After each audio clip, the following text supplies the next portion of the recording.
La universitat és l'hàbitat natural dels textos i del llenguatge d'especialitat. És a dir, la majoria dels textos que s'hi produeixen tenen les característiques pròpies dels textos i el llenguatge especialitzats. Hi ha múltiples recursos de tipus molt diferent que ens poden ajudar a fer servir aquest tipus de llenguatge correctament, a utilitzar les convencions més usuals en cada àmbit o disciplina acadèmica o a entendre els usos particulars del llenguatge amb finalitats específiques.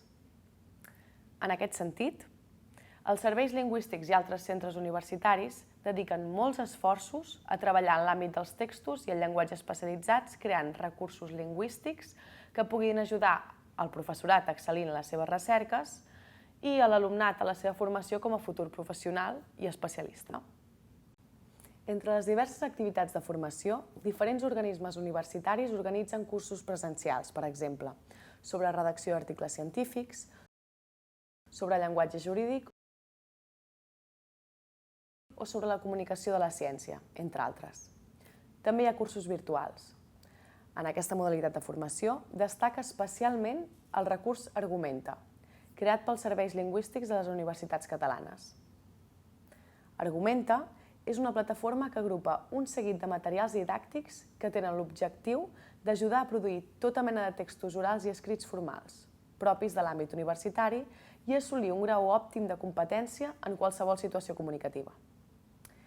Entre les unitats didàctiques que configuren Argumenta destaquen les dedicades a la terminologia, a la redacció de ressenyes, informes i pòsters, a la formulació d'hipòtesis, a l'argumentació, a les exposicions orals o a la producció de textos en general.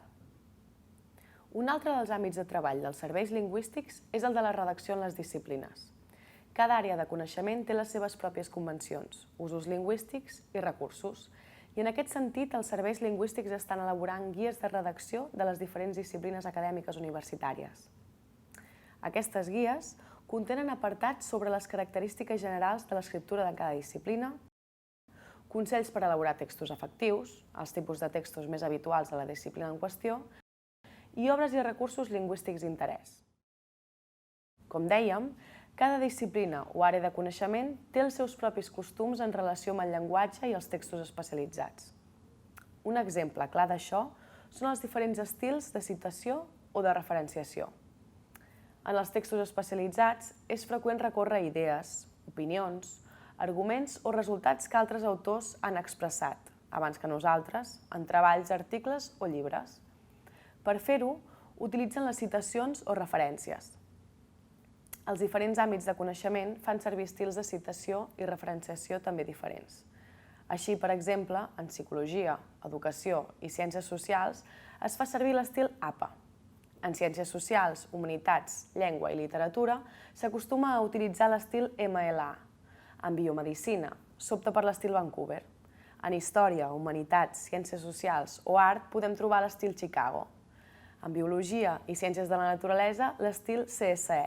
I en física també podem trobar l'estil Harvard. Les biblioteques universitàries orienten els professors i els estudiants sobre els diferents estils i sobre els recursos que hi ha, per ajudar-los en la tasca de citació i referenciació. Un altre dels camps de treball dels serveis lingüístics és la terminologia. Ofereixen assessorament terminològic als professors, especialistes i estudiants i elaboren diccionaris i lèxics i altres recursos terminològics. Els serveis lingüístics d'universitats, com la de Barcelona o la Politècnica de Catalunya, han elaborat, per exemple, l'UB-Term o l'UPC-Term, que són bases de dades terminològiques multilingües que permeten fer consultes de termes i definicions. La xarxa Vives d'Universitats, entitat que agrupa totes les universitats de parla catalana, també té recursos terminològics semblants. El seu grup de treball de terminologia i nomenclatura ha elaborat molts lèxics i vocabularis multilingües que s'han agrupat en el Multidiccionari, una base de dades consultable en línia que conté uns 10.000 termes dels àmbits de la botànica, la ciència política, la didàctica de l'educació física, l'educació musical, l'enginyeria forestal, l'enginyeria industrial, la mecànica i termodinàmica, la fotoquímica i la infermeria. En l'àmbit de la terminologia en català cal parlar forçosament del Termcat. El Centre de Terminologia Termcat és l'entitat de referència en tot allò relacionat amb la terminologia en llengua catalana. Els seus objectius principals són planificar i coordinar la recerca, la normalització, l'emmagatzematge i la difusió de la terminologia en català. Treballa conjuntament amb lingüistes i especialistes per trobar les millors alternatives en català per a termes que presenten dificultats denominatives o conceptuals. Entre els recursos més valuosos del Termcat destaquen la neoloteca i el cercaterm. La neoloteca és un diccionari en línia que conté els neologismes del català que han estat normalitzats, amb les seves definicions i equivalències en altres llengües i amb l'assignació temàtica corresponent.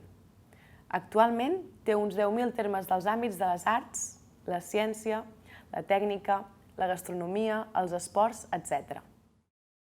El cercaterm és un servei automatitzat de consultes que permet resoldre qualsevol dubte terminològic que puguem tenir en redactar textos especialitzats. A través del seu web es poden consultar més de 200.000 fitxes terminològiques sobre termes i treballs terminològics que s'actualitzen constantment. A més de la neoloteca i el cercaterm, un altre recurs interessant del Termcat és la biblioteca terminològica en línia, que aplega les referències a tots els reculls terminològics, diccionaris, vocabularis, lèxics, nomenclatures, que inclouen el català, classificats per àrees temàtiques i en qualsevol suport, en línia o físic. Cal dir que el Termcat i les universitats de parla catalana, a través de la xarxa Vives d'Universitats, treballen conjuntament en l'elaboració de recursos i treballs terminològics que puguin ser interessants per a totes les institucions.